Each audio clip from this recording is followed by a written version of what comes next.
Olá, pessoal, bom dia. Grande momento aqui com o Jeff para a gente falar de APIs, nosso assunto do dia a dia, né, Jeff?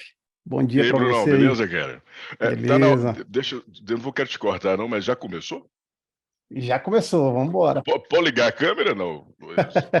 Então, Manda deixa eu ligar a bala câmera aí. aqui. Boa, boa. Mas vamos lá, Brunão. Eu pensei que Vamos, estava ainda na introdução ainda. Não, já tá no momento.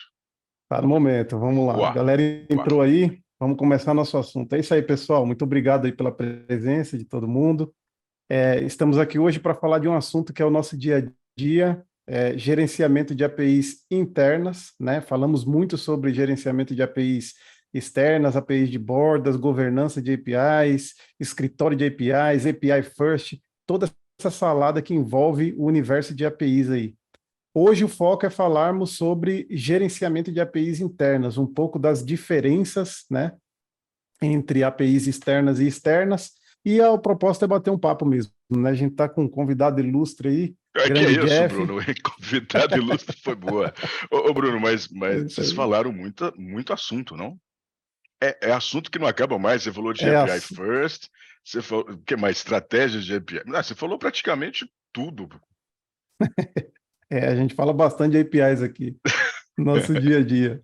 Boa, Vamos lá, boa. pessoal. Eu sou o Bruno, sou consultor de estratégia de APIs aqui na Engineering. A gente ajuda os clientes aí nesses desafios, transformação digital. O Jeff é o nosso Senior Software Architect, especialista conhecido mundialmente Que aí. é isso, cara? Não mesmo. Eu tô parado, É tenho uma que pôr a mão na massa. referência no Golang Que e é o isso, cara cara? do Go aí. O cara manja tudo de APIs e construções de serviços de missão crítica aí. Que é isso, rapaz. Nem tanto, nem tanto, nem tanto, nem tanto. Mas ultimamente eu tô, Pessoal, tô tentando sair de cena, mas não consigo, Bruno. É muita não coisa para consegue, fazer. né, Jeff? Mas vai lá, Trabalho que não continue acaba aí. mais. Tinha que Manda ter aí, manda três aí. vidas, né, para conseguir fazer tudo.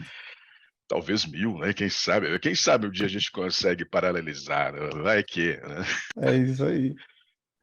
É, Vamos lá, pessoal. A gente vai falar hoje, contextualizar um pouquinho, só para relembrar aí APIs e governança, né? O que que é API, para refrescar a memória, passada rápida ali o que que é governança. Falarmos sobre as APIs internas e externas, as suas características, diferenças de requisitos entre um universo e outro, as hum, diferentes abordagens quando a gente está desenvolvendo internamente e voltado para a exposição externa, borda, enfim, é, é muita coisa. governando com uma plataforma, né? Como que as plataformas hoje de gerenciamento de APIs podem nos ajudar nessa missão. E no finalzinho aí a gente vai ter, sobrando do tempo, a gente vai ter um espaço para dúvidas aí e Mas trocar o uma ideia pessoal com vocês. pode ficar também, Bruno, à vontade, né, de levantar o braço ou perguntar no momento, que talvez venha a dúvida ali naquele momento, né? É A isso. gente pode perguntar, sem problema nenhum. Show de bola. Pode cortar a Vamos linha de lá. raciocínio aí, não tem problema nenhum. A gente. Mas vamos lá, Brunão. Show de Começa aí, bola. Vamos Brunão. lá. Eu tô ansioso aí. Fala aí, porque senão a gente não. Tranquilo, tranquilo. API, Vamos. vamos lá, pessoal. A gente fala muito sobre API, né? Mas o que que é API, né? A gente sabe que a API é um conjunto de regras e políticas que permitem um software se comunicar com outro, né? Uma aplicação se conversar com outra por meio de padrões pré-estabelecidos, políticas de segurança para proteger os dados, estabelecer limites de consumo. E esse conjunto, né, de características é o que define ali uma API. Ela tem um grande objetivo de abstrair a comunicação entre sistemas e deixar todo esse objetivo, essa comunicação entre aplicações de diferentes linguagens, de diferentes contextos, deixar essa comunicação de uma forma mais facilitada. Em grande. Flexível. Uma forma flexível, para ficar Exatamente. bonito. Ficar bonito. Exatamente. Deixar a coisa ali muito flexível, né? Quando a gente fala de governança de APIs, pessoal, o que que significa isso, né? Por que que a gente fala tanto de governança? Chega um momento, né, e a gente já tem percebido isso, que a indústria ela já percebeu há muito tempo, né, a importância de você abstrair a comunicação entre essas aplicações, fazer integrações por meio de APIs, e uma vez entendido, né, que elas trazem essa grande facilidade que acelera o desenvolvimento, criação de novas linhas de negócio, geração de receita por conta dessas novas implementações, de criar novas linhas de negócio, né? É natural que o número de APIs ela cresça, né? Ela comece a crescer bastante. E aí, dentro de casa, a gente adota aquele padrão, né? As empresas costumam adotar padrão de integração utilizando somente APIs para fazer integrações, e aí o Jeff pode falar um pouco aí sobre os tipos de APIs, né? Quando a gente fala de APIs, a gente pensa muito no Swagger, naquela API que está lá fora, mas a gente tem vários tipos de APIs, né? E aí elas começam a crescer em números, em escala, em volume de consumo, né? Começa a complicar. E aí a coisa começa a ficar complicada. É nesse momento, né, quando a gente precisa estabelecer governanças, regras de autenticação para APIs que está expondo dados para o mundo externo, como que isso funciona no mundo interno, quais são os requisitos quando eu crio uma API para ser consumida internamente e externamente. Então, existem essas diferenças e é disso que a gente vai falar hoje aí. Não, Eu acho já que o está Jeff pode falando, até contribuir, Brunão, né? já está falando, você fez uma colocação perfeita, muito bom. Eu só incluí, eu daria um passo para trás só para referenciar a API, que tudo iniciou, né, com Roy Fieldman, né? Eu gosto de citar sempre o Exato. Roy, até parece que é amigo, né, Cita o a Roy, né? fonte, o Tudo Truta. iniciou ali, com um trabalho de doutorado, a dissertação de doutorado foi apresentada em 2000, né? Uhum, E ele escreveu todo esse contexto que nós usamos até hoje, né, desde 2000. Então tem mais de 20 anos aí aplicando em cima do mesmo partner que foi criado, né, na mesma filosofia, né. E o uhum. interessante do Roy, só para deixar, né, registrado, ele participou da criação do protocolo HTTP 1.1, né, na evolução do protocolo. Eu particularmente não sabia, mas, ele foi um dos, né, porque é uma equipe, é um grupo, né, enfim, ele foi um dos principais, né, desenvolvedores ali. Então ele participou de toda a evolução do HTTP 1.1, né, em 99, 2000. Agora vem a pergunta, né? Qual o protocolo que é mais utilizado hoje, no presente, em 2023, nas aplicações externas, né, de comunicação de APIs, Bruno? Quem, Hoje é quem, quem muito res- comum, qual que é o protocolo? Qual que é a versão? Deixa o hoje a pessoal gente fala responder. Ele muito, né, ganha um Jeff? bombonzinho aí, ó. Vai lá, fala aí, Bruno. Vamos lá, podem chutar aí, pessoal. Por favor, É, por favor, qual é o protocolo mais utilizado hoje, né? Eu estou falando aqui da dissertação de doutorado aqui do Roy, mas foi em 2000, né, que ele uhum, apresentou lá o REST, né, apresentou toda a forma de trabalhar em cima do protocolo HTTP, que foi a exato. versão 1.1. E hoje, no presente, qual que é o mais utilizado no mundo? É. Hoje nós temos, é muito comum quando a gente fala de APIs de borda, e a gente está falando de comunicação norte e sul, né? Protocolo HTTP, padrão REST, né? Então a gente usa uma abordagem, né? Abordagem REST para comunicação entre essas APIs na comunicação norte e sul, e dentro de casa, quando a gente está falando de comunicação dentro da rede, é muito Leste-oeste, né? comum utilizar leste-oeste, utilizar gRPC, que tem se popularizado bastante aí. E aí a gente tem os motivos que nos levam a utilizar esses diferentes protocolos, né? Não são só esses, a gente fala muito de API REST, API GraphQL, né? A gente tem API baseada em evento, então você tem Event APIs, né? Então você tem Streaming APIs, você tem uma série de abordagens para atender determinados tipos de problemas, né? E hoje, né, já, apesar de a gente falar que existem muitas APIs externas, né, isso é muito importante, você ter ali um padrão para expor essas APIs para o mundo externo. O que a gente costuma fazer com as APIs internas? É comum também a gente ter uma preocupação, né, em organizar essas APIs que estão sendo expostas e em detrimento das APIs que estão sendo consumidas e disponibilizadas internamente. Por isso que o assunto aqui é trazer a pauta para as APIs internas, governança de APIs internas, porque elas costumam ser negligenciadas. E quais são os problemas quando a gente negligencia esse controle das APIs internas? Tem uma porrada, dá para a gente ficar 3 dias aqui falando de problemas decorrentes de a gente não tratar, né, de não governar sobre essas APIs que estão sendo expostas internamente. Dentre eles, eu acho que um dos principais problemas é a duplicação de APIs, né? Uma vez que você começa as equipes, né, empresas grandes, né, ou empresas pequenas, independente do tamanho, o negócio sempre requer novos desenvolvimentos, sempre demanda novos desenvolvimentos, e o time ele estabelece um padrão. Quem que estabelece esses padrões para as APIs internas e externas? Geralmente o pessoal de arquitetura, né? Que define os padrões e o programador ele recebe essa demanda para desenvolver a API, desenvolve a sua API com a sua lógica de negócio para atender aquele propósito específico e a exposição dessa API, geralmente, quando ela não está sendo projetada para ser externalizada, o próprio programador pode criar ali a interface, né, que é como que ela vai ficar disponível para ser consumida, e geralmente ele cria dentro do código mesmo, né, utiliza alguma biblioteca e expõe aquela API via HTTP, via gRPC, via fila, enfim, para ela ser startada a partir daquela chamada, né. E geralmente o processo morre aí, né? As pessoas, as equipes comitam essas APIs lá no seu repositório e aquilo, né? Geralmente o seu código ele tem o seu arquivo ali de descrição do seu serviço, o Markdown, e aquilo passa a ser a documentação, o repositório das APIs internas, cuja visibilidade está limitada para as equipes de desenvolvimento, né? Mas e o negócio? E as áreas de negócio? E os analistas de negócio que precisam demandar novos desenvolvimentos para essas equipes? Como que fica essa visibilidade se esse cara não tem acesso ao repositório?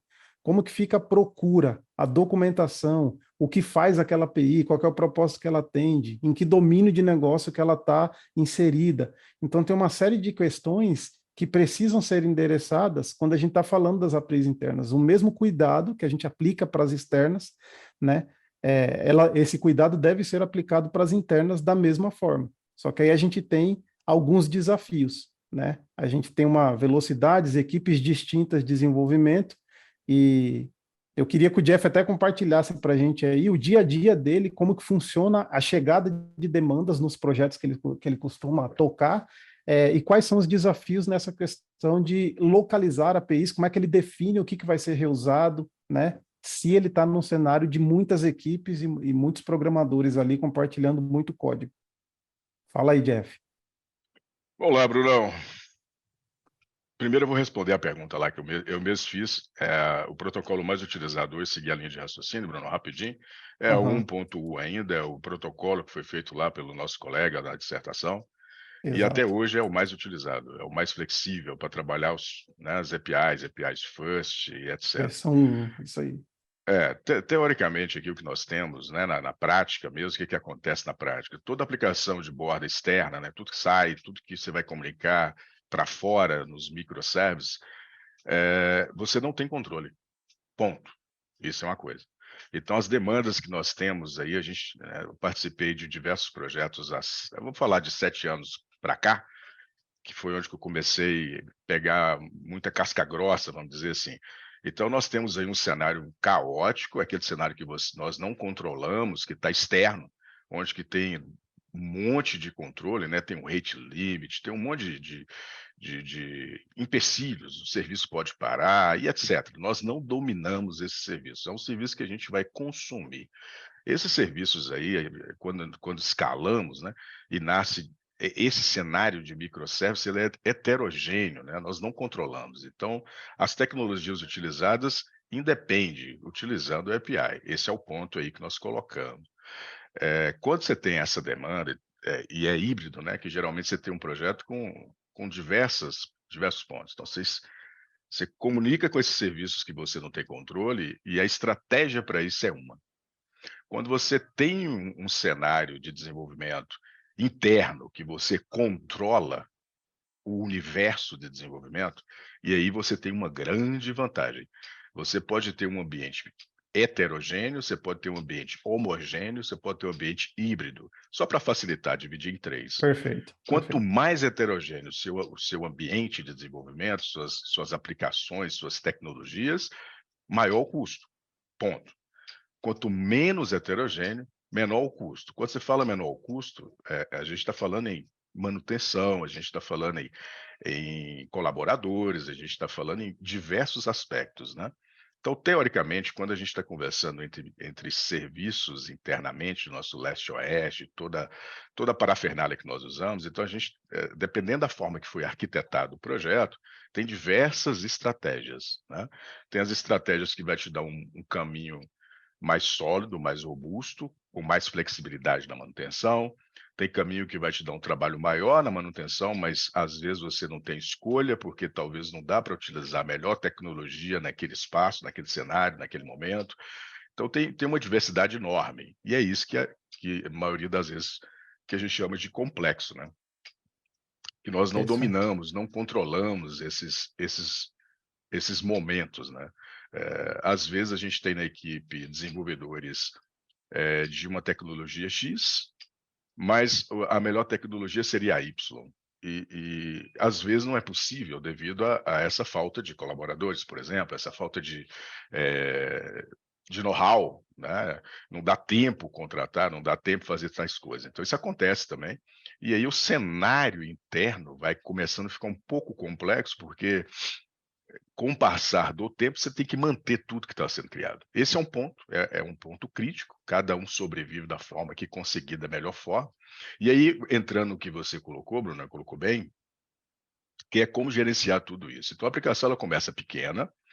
Geralmente, essas aplicações, eu não vejo hoje desenvolvimento sem ser API, né? Que em 2000, não é minha época não, mas eu olho muito YouTube, mas entre 2000 a 2006, 2008, as aplicações desktop estavam tomando uma força enorme, né? As aplicações corporativas. Então, você tinha uma Client força muito server, grande. isso aí.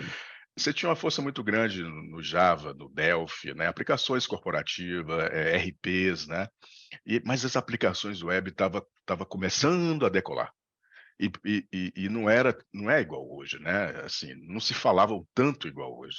Mas naquela época estava surgindo o que ia ficar para décadas, igual eu falei ali do exemplo da dissertação do colega. E esse ponto de aplicações web, quando é desenvolvido para abrir APIs, não tinha esse conceito lá atrás nesse formato assim tão popular, né? Mas as grandes aplicações já tinham, o Google já tinha essa noção, a AWS em 2006 lançou, o Ebright em 2002, o Salesforce em 2000. Então, assim, tinha empresas que já tinham um amadurecimento enorme diante da API. Então, hoje nós estamos falando de uma situação que eles já estavam aplicando em 2002, em 2000, mas pouquíssimas empresas ainda, né? Mas eram Uhum. big companies, né? Empresas que estavam além do tempo, vamos dizer assim. E quando a gente começa a nascer uma aplicação nesse formato, a tendência é escalar sempre, parece que nunca vai acabar. Ela vai ficar pegando, vai brotando, brotando, e vai nascendo API, vai nascendo API. E aí que entra o que você falou de governança. Se não tem uma governança bem definida, uma política bem definida, né, fica complexo manter de qualquer forma, porque a complexidade nasce desde a equipe de desenvolvimento, que não é perfeito, então cada empresa vai ter sua particularidade, vai ter sua tecnologia, e isso tem que somar, tem que contar. Nem toda empresa vai ter um arquiteto tão bom, ou um arquiteto que vai conseguir desenhar algo para poder manter. Nem sempre, a grande maioria de grandes empresas que eu conheço, não tem nenhum arquiteto, às vezes, só tem um desenvolvedor. E às vezes o Uhum. desenvolvedor, ou sênior, pleno ou júnior, não importa, ele faz um papel de arquiteto, às vezes, né? Ele tenta arquitetar, ele tenta entender, ele tenta ir para o mundo do que ele vai fazer de melhor, e ele começa a pesquisar, faz parte do dia a dia de grandes empresas, enfim. E tem empresas que são, vamos dizer assim, mais privilegiadas, né? Que conseguem distribuir as tarefas, e isso é importante. Então, quando a gente tem esse cenário de conseguir dividir as tarefas, de ter lá uma governança, um arquiteto que consegue desenhar e está inteirado com o time de tech leader, que conhece das tecnologias que a empresa, né, domina, que é expert, tem seus, vamos dizer assim, seus especialistas em cada tecnologia para aplicar no momento correto, aí é mil maravilhas, né? Aí nasce essa governança. Agora, vamos imaginar o caótico, Vamos imaginar uma empresa que não tem tanto recurso. Como é que ele faria hoje se ele pegasse um projeto numa dimensão que ia começar a escalar? Ele ia ter esses problemas, né? Ou seja, a aplicação dele ia ter que fazer diversas formas de autenticação, ia ter que fazer rate limit, ia ter que fazer autenticação de todo jeito que você imaginar. E só imagina esse cenário, que à medida que ele for escalando, como é que ele vai controlar isso? Aí ele Bom, vai precisar de suporte, vai precisar de aplicações, né? Senão ele vai ter que fazer tudo na mão. E muitas maravilha. das vezes isso acontece também, viu, Bruno? O desenvolvedor vai pegar uma aplicação, que ele vai fazer o JWT na aplicação, ele vai fazer o rate limit na aplicação, e ele vai perceber que ele não vai conseguir escalar isso tão facilmente. Aí começa a vir o código, copiando código, acertando código, e ele vai perceber que essa manutenção vai tornar inviável, né? Quem consegue Perfeito. perceber isso, que já tem uma maturidade maior, né, já conhece de aplicações, já sabe que vai passar por isso, ele começa a utilizar algumas ferramentas. E aí entra a nossa necessidade de organizar tudo. Esse é o ponto aí, é o início da conversa. Perfeito, Jeff. Muito bem colocado. É, eu gostei muito de um ponto que você colocou, que é justamente isso, né? O cenário, a gente fala muito de empresas, a gente está acostumado a lidar com empresas privilegiadas, como você falou, né? É Grandes privilegiada. que têm essa capacidade, essa condição de separar os papéis e Sim, definir ali que ele vai ter uma célula de arquitetura, que vai ter uma célula sim. só focada em negócio, né? Nas Banco de regras de negócio, dados, banco de dados, e tem isso. aquelas que tem o herói, né? Que é o carinha Sim, ali sim, que ele sim. vai fazer de tudo, né? Que é o de fato é o O full herói, stack, né? a palavra ficou boa, mas é isso mesmo, é isso mesmo. É Né? o casca grossa. Não é que está Exato. errado ou certo, faz até parte do É a desenvolvimento das realidade, cara. pessoas, é a É, realidade. é a realidade. É Eu até isso. brinco, quem está começando a programação não deveria escolher o que fazer, né? Quem está iniciando, justamente para descobrir seu skill, ter o máximo de experiência possível, antes de se especializar ou tentar especializar em alguma coisa, né? Primeiro, vamos ser Uhum. generalista e tal.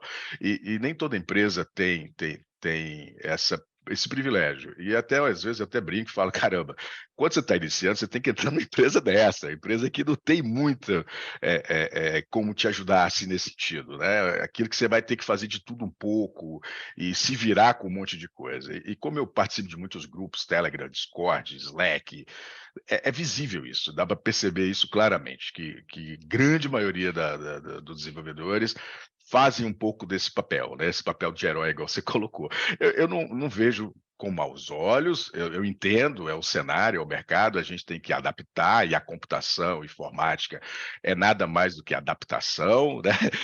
A gente Uhum. não para de estudar, é eterno isso. Mas como a gente está falando de API, é bom abordar, porque todas essas tecnologias que a gente está falando, elas nascem por uma necessidade, que é exatamente isso. É sempre tentar dinamizar, flexibilizar, organizar, ajudar, dar suporte a tudo isso que a gente está falando em relação à API, que a API tornou-se um outro ecossistema, um mundo. Hoje você não tem aplicação que não tem API. Todos os clouds têm suas APIs de comunicação. Então, você tem lá o painel na web, tem no aplicativo e tem também na linha de comando.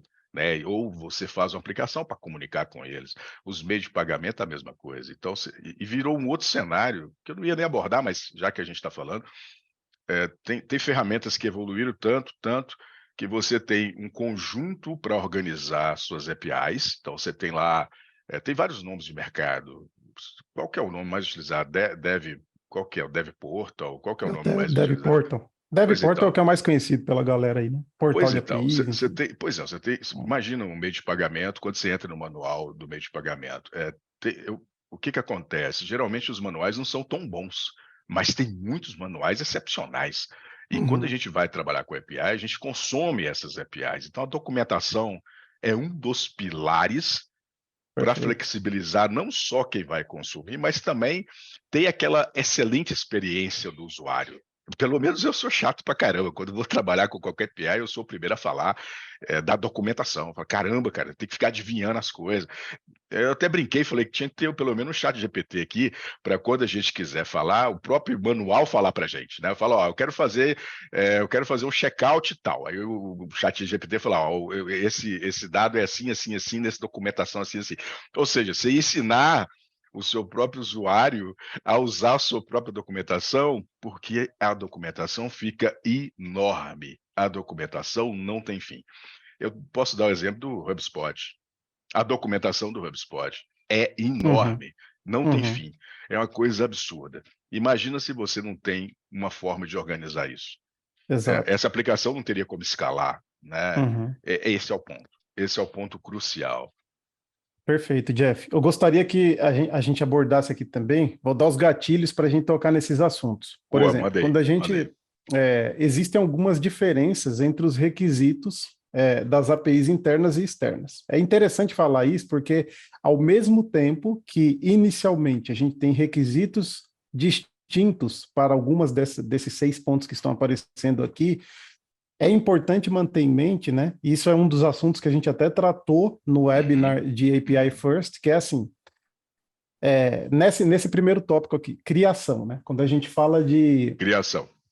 criação de APIs, qual que é o público-alvo? Eu estou criando essa API para quê? Quem vai Interna, consumir, né? né? Interna. Isso. Se eu estou criando a interna, o foco daquela API é para atender, geralmente, integrações e atender fluxos de negócio que vão ser executados por outras aplicações internas. Então, o consumo é leste-oeste, né? Uhum. Dentro do ecossistema ali da empresa, dentro da rede, enfim. E eu tenho outros tipos de APIs para as externas, cujo foco está em parceiros, em entregar, em Aham. monetizar. Às vezes eu estou pegando um dado, dando um formato, lançando uma luz sobre um conjunto de dados que foram previamente tratados por algoritmos, enfim. Uhum, Eu uhum. tenho um valor agregado naquele dado e eu quero monetizar. Então você vê que, e isso, né? Você vê que a API ela já nasce com um propósito distinto. Ou ela é propósito técnico para viabilizar a comunicação entre aplicações, desempenhar um fluxo de negócio ali dentro, né? Ou ela tem um foco de criar um ecossistema de parceiros, novas linhas de negócio, gerar receita por meio de monetização. Então, a preocupação que eu vou ter no momento que eu estiver criando essa API, elas já vão ser um pouco distintas, né? Um pouco distintas.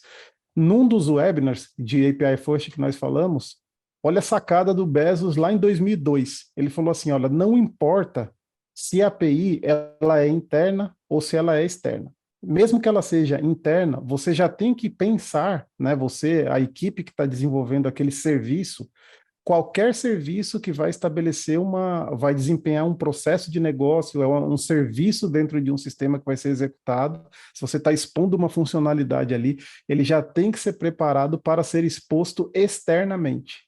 O que ele estava falando com isso, né? Que não importa o que estava por baixo dos panos, qualquer objetivo técnico. Ele falou: você sempre tem que ter a preocupação do negócio, senão a gente não escala. Então, todo serviço que você cria, você tem que pensar em que aquele serviço, aquela funcionalidade, ela pode ser exposta futuramente, externamente, mesmo que o propósito seja criá-la internamente. Então, já começando dessa realidade, dessa premissa, é, a gente já, o desenvolvedor, seja aquela empresa grande, com tudo estruturado, seja o cara que está trabalhando mais standalone ali, que já está enfrentando os desafios sozinhos, ele tem que ter isso em mente de que amanhã podem pedir para ele, né? O negócio pode demandar que esse serviço que ele criou ele seja exposto. Então, para isso, ele já tem que pensar nessa questão: como é que eu compartilho, o que você acabou de falar, como é que eu estabeleço uma documentação que seja humanamente entendível e como que eu consigo futuramente expor essa API num dev portal, né, para um parceiro consumir, por exemplo, de uma forma simples, de forma que eu não tenha que fazer um refactor da minha API, mexer no código, enfim, para poder fazer É, aquilo acontecer, né? Vou ter que colocar uma autenticação JWT, por exemplo. E será que eu vou ter que codar para fazer isso? Então é aí que começa a surgir as perguntas e aí você começa a ir de encontro, né, principalmente equipes menores que não têm todos esses recursos, né, ou empresas grandes que precisam ter velocidade, ambas precisam tomar mão de soluções, né, de plataformas, de ferramentas que vão acelerar esse processo que muitas vezes é repetitivo. Você estabelecer rate limiting, você colocar autenticação, atribuir as políticas de segurança naquela API, isso é uma tarefa repetitiva, porque uma autenticação JWT, ela é a mesma para qualquer serviço que está lá na borda. JWT é JWT, Basic Alpha é Basic Alpha. Então, em vez de você ficar controlando, copiando e colando código e replicando bibliotecas, você pode tomar mão de plugins que você vai habilitar por meio de low code ali, e aquilo ali vai ser rapidamente disponibilizado para o mundo externo, né? E aí, Também. quando a gente está falando de propósito, né? Aqui da API, ela vai muito de encontro a essa questão da criação, né? Que eu estou focando em público-alvo, quem vai consumir, se ela é Ah, interna, se ela é externa, e o propósito é assim, essa API vai atender o quê no negócio, né? Esses três assuntos aqui, ele meio que se casam. Publicação e compartilhamento, a mesma coisa, né? O que a gente costuma ver no mercado é que essa preocupação de expor a API no Dev Portal, ela está muito atrelada com a API externa.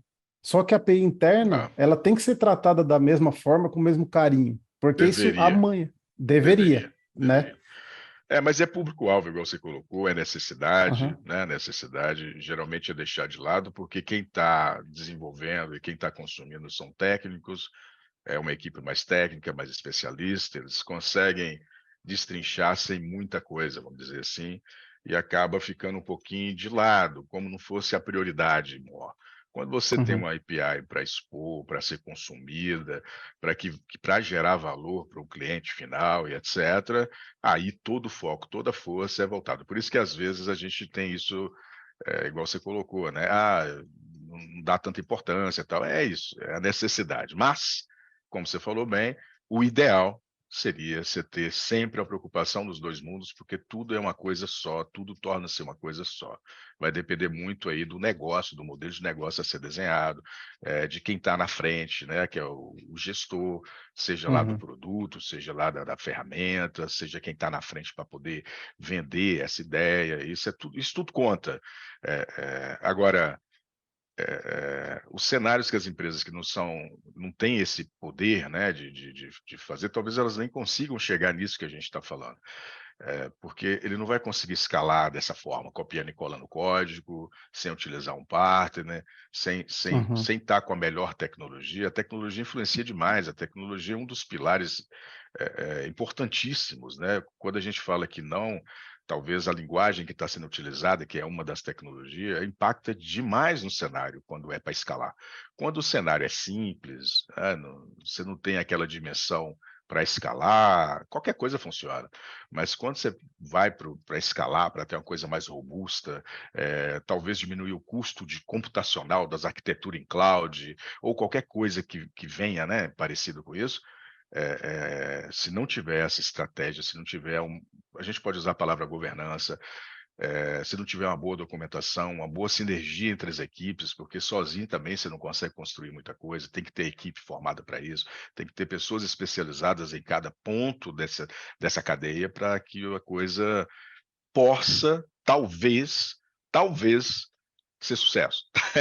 Não é garantido uhum. ainda, mas é isso. Esse é um dos pontos aí, né? Esse é o ponto crucial aí, né, da criação de aplicações. E quando você está criando aplicações, você falou do low code, sim, o cenário e todo o ecossistema de APIs, você tem momentos que são muito repetitivos. Tem APIs que se comunicam externamente ou internamente de formas muito semelhantes. E aí é onde que entra o low code. Não tenho dúvida disso. É, Uhum. é, tem muita coisa que dá para ser gerada em low code, reaproveitar para flexibilizar e acelerar o processo produtivo de entrega final.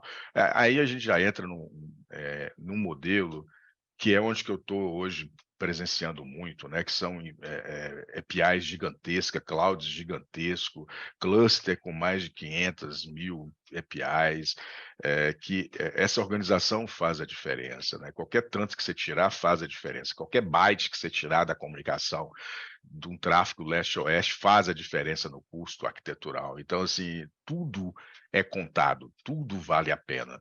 E aí que você vai perceber a importância de tudo que a gente está falando aqui agora, todos esses melhores práticas, vamos dizer assim. E aí entra o conceito da API Gateway, né? Aí nasce a API Gateway, tem toda a história. Antes a gente tinha só o famoso o proxy, né? Os APIs proxy. Então nós tínhamos ali o Ignex, o Apache, que até hoje, né?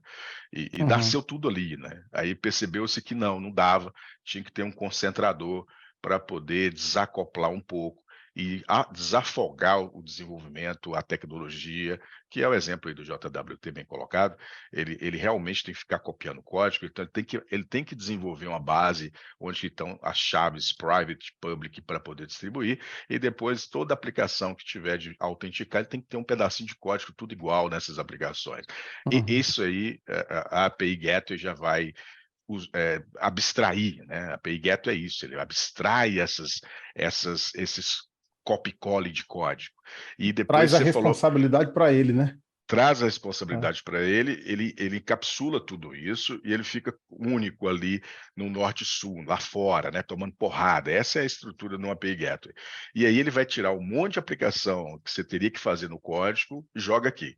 E aí você vai entrar num segundo momento, que foi o que você colocou, que eu diria que já é o presente, já há muitos anos já tem isso, que é o low code aqui para gerar as aplicações, que é uhum. outro momento de maturidade, né? Ou seja, aqui são momentos de maturidade de uma evolução de um ecossistema de APIs. E essa maturidade que vai determinar o que as equipes vão fazer.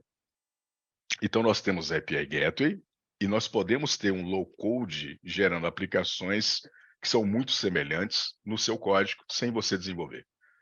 Não Perfeito. sei se eu fui claro, mas é uma evolução. Não, claríssimo. Então, Pegando esses quando outros. vamos dar um exemplo da AWS rapidinho. Vamos Uhum. dizer que a AWS está liberando lá uma nova API lá do seu cloud lá. Vamos supor que toda a API dele é feita em Go, né? E agora ele precisa liberar de um serviço de uma melhoria no serviço de SQS do Cloud AWS. Talvez ele já tenha um low code lá, porque toda a Uhum. estrutura e modelo arquitetural para aquela aplicação que ele desenvolveu em Go, ele já tem um modelo de tudo pronto. Então ele gera um esqueleto todo pronto e o arquiteto ou o engenheiro de software vai lá e só coloca as particularidades para aquela aplicação quando necessário, e às vezes nem precisa. Então ele tem um low code de 70, 80, 100%. E isso acelera todo o processo produtivo de lançamento de novas funcionalidades ou novos produtos. Não Perfeito. tenho dúvida, isso aí já é o que acontece hoje, né? Tudo isso que você falou, Jeff, entra muito principalmente nesse último item aqui, que são as diferenças entre os requisitos técnicos, né, para APIs internas e externas. Esses outros dois pontos são muito importantes, né, quando a gente fala de as diferenças dos requisitos, por exemplo, para as internas, né? Geralmente nas APIs internas a gente não estabelece um limite. É claro que a única preocupação quando a gente está falando de tráfego leste-oeste é o volume, né? Porque uma coisa é você definir o volume na sua camada de API, como você colocou ali no gateway, né? Então, imagina que eu tenho um banco de dados que está sendo consultado ali, ele tem uma capacidade de me responder 1.000 queries por minuto, por exemplo. 10.000 queries por minuto. E eu vou colocar, com base na capacidade de resposta desse back-end, desse legado, o rate limit é aplicável, né, na camada de API, para que essa preocupação ela seja meio que um protetor, né, daquele back-end. Uhum, Esse é um uhum, ponto. uhum, Outro ponto é que quando se essa API ela tem um propósito de ser externa, eu adiciono mais questões, mais requisitos. Por exemplo, eu uhum, posso definir que uma funcionalidade que eu desenvolvi que antes era interna, até esse momento era interna, e agora, por algum motivo, ela tem um valor agregado que interessa a parceiros e outros desenvolvedores independentes, enfim, consumir aquela informação, no momento em que eu vou publicar ou disponibilizar essa API para o mundo externo, eu tenho que agregar naquela funcionalidade mais recursos. De quais tipos? Por exemplo, eu tenho que saber contar, definir planos de consumo para essa API, uma é, vez que ela vai ser monetizável, por exemplo. Então, eu tenho que ter condições de saber quanto que custa, permitir que o cliente adquira um plano de consumo em cima daquele dado, é, daquela API, para que quando ele consuma, eu tenha modalidades de consumo, pré-pago, pós-pago, né? Então é, ele pode comprar um direito, acessar, e eu tenho que ter uma forma de fazer isso de forma gerenciar isso, você repetitiva está e falando. Você está falando, gerenciar isso, você está falando que a né? sua API que você está desenvolvendo internamente, alguém vai consumir e você precisa monetizar ela, cobrar isso de quem está Perfeito, consumindo, né? E fazer perfeito, toda essa gestão financeira do que você vai receber e controlar todo esse tráfego, né? É isso que você está falando. perfeito. É isso É, aí. é, é, Aí, é o desenvolvimento de APIs para o mercado, né? Igual quando você está acessando o API, que é cobrada por isso. Ele vai te colocar algumas limitações e conforme você for utilizando, ele vai liberando mais volume, né, de tráfego para você poder consumir. Agora, tem um ponto importante aí que você colocou, eu vou só reforçar, é que quando a gente está trabalhando nos data centers, em cloud, etc., o tráfego de saída é cobrado, e geralmente esse tráfego de saída ele é um pouquinho salgado em, Uhum, em- em- na maioria dos clouds. Na maioria dos clouds. Alguns clouds entrou no mercado, diminuiu esse valor para poder fazer essa entrada no mercado, né? Mas ainda o valor existe. De alguns clouds, muito pouco deles, o valor é bem irrisório, mas nos clouds maiores que nós temos hoje, que dominam o mercado, eles são um pouco salgados, né? É o tráfego de saída. Então, quando a gente está acessando um banco de dados que está fora da sua rede interna, você está pagando tráfego de saída. Então, tudo que acontece de norte a sul, esse é o ponto-chave aí de como amenizar esse custo, porque o tráfego fica gigantesco. Então, tudo que você puder economizar no tráfego é uma boa estratégia para diminuir o custo. E quando você libera um API, agora entrando no que você falou, você tem uma aplicação, seu negócio expõe APIs para serem consumidas e você monetiza em cima dessas APIs, então quem está desenvolvendo, que é essa companhia, enfim, essa empresa, o foco dela é tentar fazer cash do que ela puder, é tentar economizar o que ela puder, seja no cloud, seja na exposição dessa API, para quê? Para diminuir o custo dela de tráfego e ela repassar de alguma forma para o cliente, para que isso vire um equilíbrio, né? Porque não tem nada de graça hoje quando o assunto é tráfego. Muitas poucas empresas tem, e quando tem, não tem os recursos que você precisa na totalidade, né? Esse é o ponto-chave da monetização de APIs, o tráfego. Esse é o ponto. Então, o que você puder fazer de cash é bem-vindo, é uma estratégia, né? O que você puder fazer uhum. de cash. O cash pô, enfim, cash é vida para muitos projetos, né? O cache é excepcional. Então você tem ali é, uma latência que você vai chegar a 100 milissegundos. Talvez 100 milissegundos é muita coisa, dependendo do que você vai fazer. Então, com o cache, você chega a 1, a 2, a 5, a Uhum, 10, né? E perfeito. só vai diminuindo isso, né? Enfim. Maravilha. Eu gostaria que até já entrando no ponto aqui das perguntas, a Amanda Santos mandou uma questão aqui interessante, né? Ela falou assim, quais são os indicadores, eu acho, os KPIs, né, que podem ser utilizados para medir o sucesso de um programa de gerenciamento de APIs internas, né? Uau, uau, uau. Eu acredito, Amanda, que um dos principais, né? Isso serve tanto para APIs internas quanto externas. Tem uma frase que ela define, praticamente, para mim, é uma frase que faz muito sentido, que é o uso define o produto.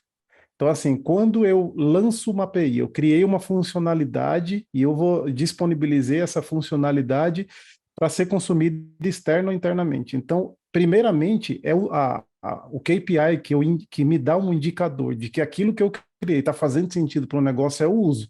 Então, assim, se eu criei uma funcionalidade e ela começou, o número de aplicações que estão usando aquela funcionalidade tem aumentado ao longo do tempo, né? Isso indica para mim de que aquela funcionalidade está fazendo sentido para o negócio, né? Por quê? Porque geralmente o desenvolvimento da API ela não deve ser simplesmente de forma reativa, né? Você existe, dependendo da empresa, como o Jeff citou, bem citou aí antes, se for uma empresa estruturada que tem foco, por exemplo, em monetizar APIs, ela vai criar APIs visando a melhoria do negócio, visando facilitar a vida dos canais que utilizam aquelas APIs. E ela não vai esperar alguém pedir, né, a demanda vir do negócio, porque se pediram é porque já está doendo lá na ponta, né? A Mas não você ser que venda está uma área falando de que ele marketing, né? antecipa, né? Antecipar, né, Bruno? Antecipa, É, exatamente. Ele para antecipa, ele antecipar. percebe, né? Toma decisões baseadas em dados e fala: olha, esse eu preciso melhorar esse ponto aqui dessa funcionalidade.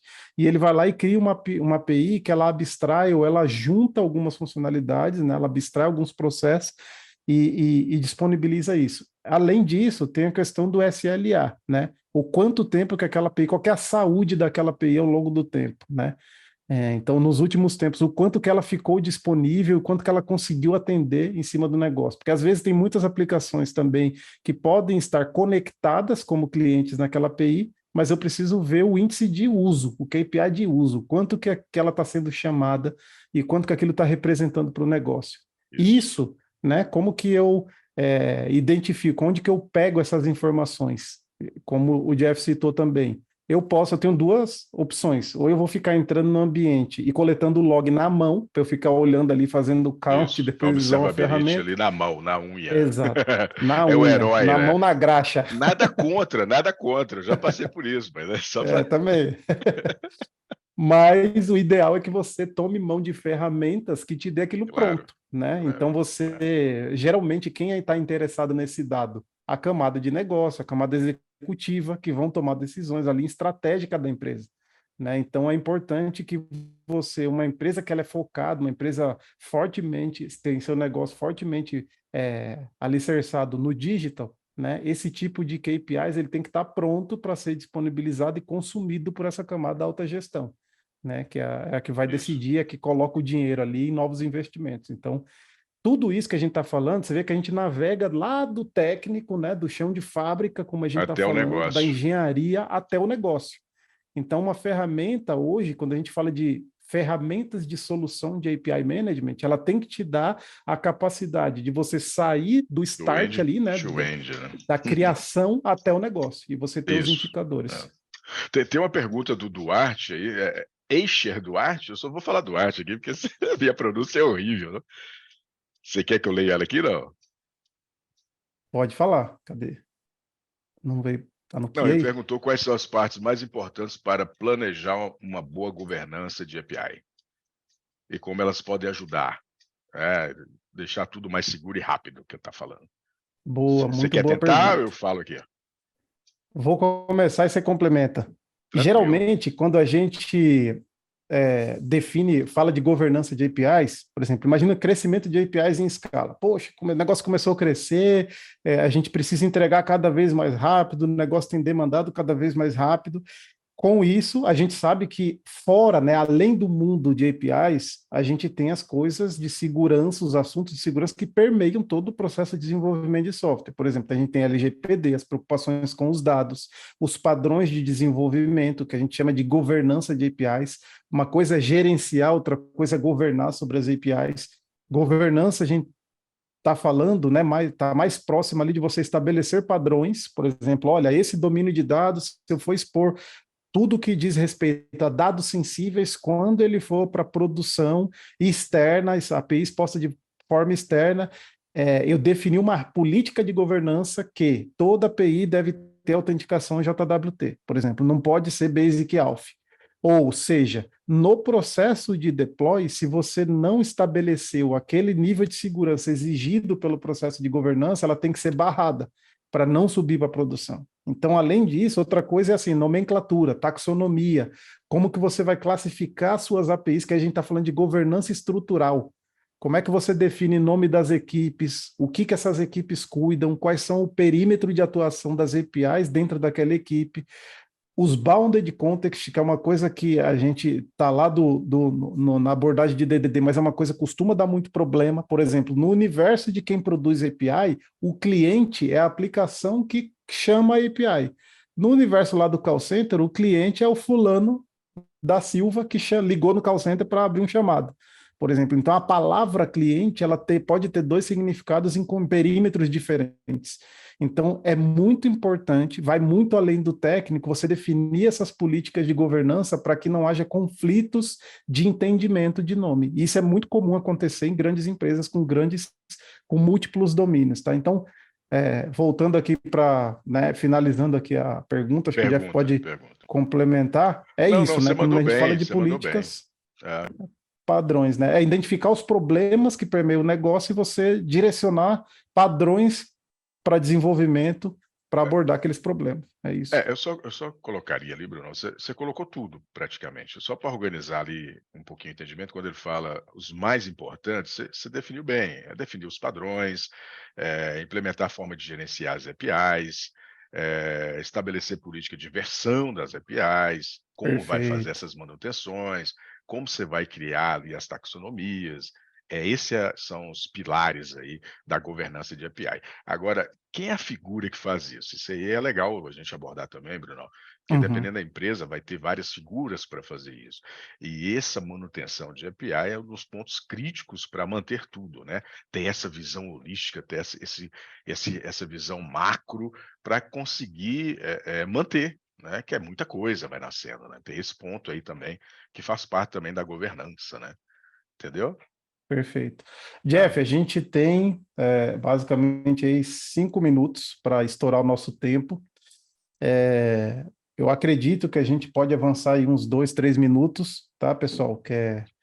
E eu gostaria de pegar esse finalzinho de tempo aqui, compartilhar com vocês rapidamente um exemplo, né, de tudo que a gente tem falado aqui, é, de como que uma plataforma ela pode te ajudar e como que tudo isso que a gente tem falado aqui, isso se materializa em cima de uma plataforma. Quando a gente está falando de plataforma para te ajudar nessa questão de governança de APIs, tá? Eu vou compartilhar uma outra tela aqui com vocês e eu vou passar de forma bem rápida. Me ajuda aí, Jeff, vocês estão vendo aí tá a telinha de perfeito. API?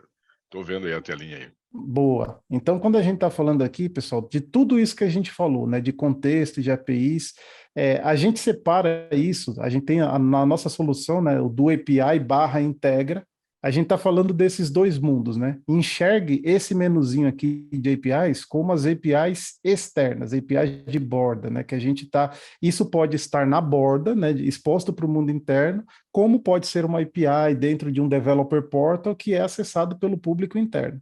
Então, aqui já é um direcionador para você padronizar a documentação, que foi uma das coisas que o Jeff citou lá no começo, para você padronizar a documentação das suas APIs, independente de quem é a audiência, se é externo ou se é interno.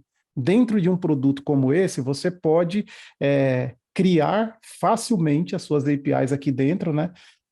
E você tem acesso às documentações das suas APIs. Vou abrir uma aqui de exemplo, né? Quando eu clico numa configuração de uma API aqui, o que que é isso, né? O que que é uma documentação de API? Nada mais é do que você entrar numa página, como é que o consumidor, o desenvolvedor, ele consome o que eu estou criando aqui. Você vai entrar numa página, num Developer Portal, e nesse Developer Portal você vai ver a descrição, o que que aquela API faz para o negócio, quanto que ela custa, se ela é monetizada ou não, e a documentação técnica, que é o Open API, o Swagger ali daquela API, para você entender como é que você consome ela de forma simples. É isso, tá?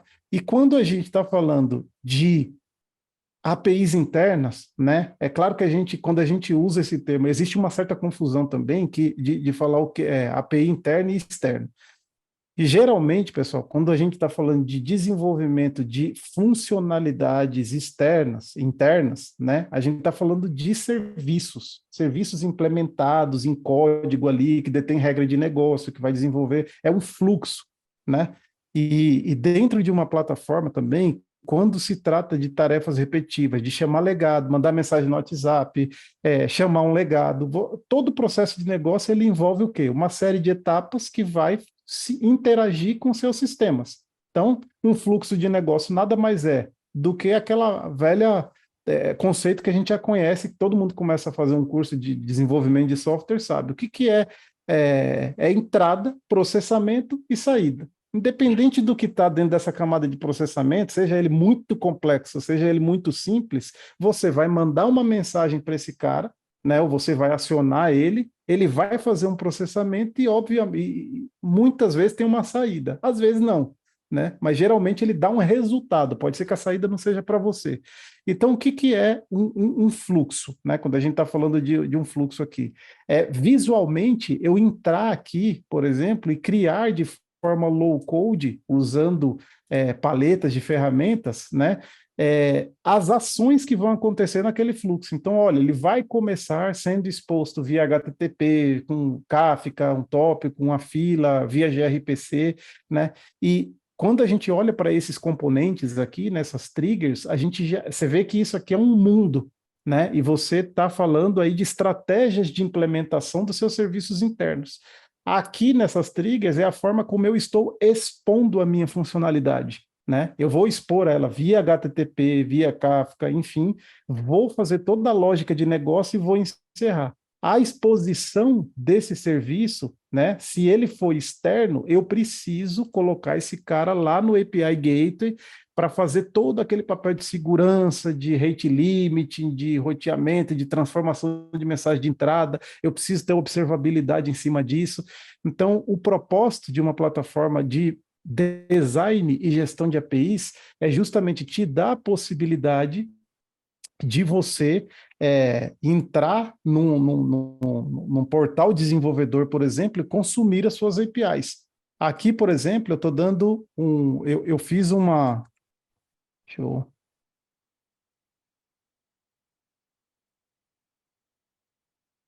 Aí está flexibilizando o trabalho, né, Bruno? Está flexibilizando Exatamente. toda a saída do trabalho ali, toda a Por exemplo, expectativa. um exemplo que eu coloquei aqui, né? Por exemplo, aqui eu loguei no portal, eu não coloquei, não publiquei nenhuma API aqui dentro. Mas como que eu faço isso, né? Por exemplo, você tem dentro do seu catálogo de serviços ali os seus artefatos, que são ou as suas APIs externas ou internas, né? Deixa eu logar de novo aqui.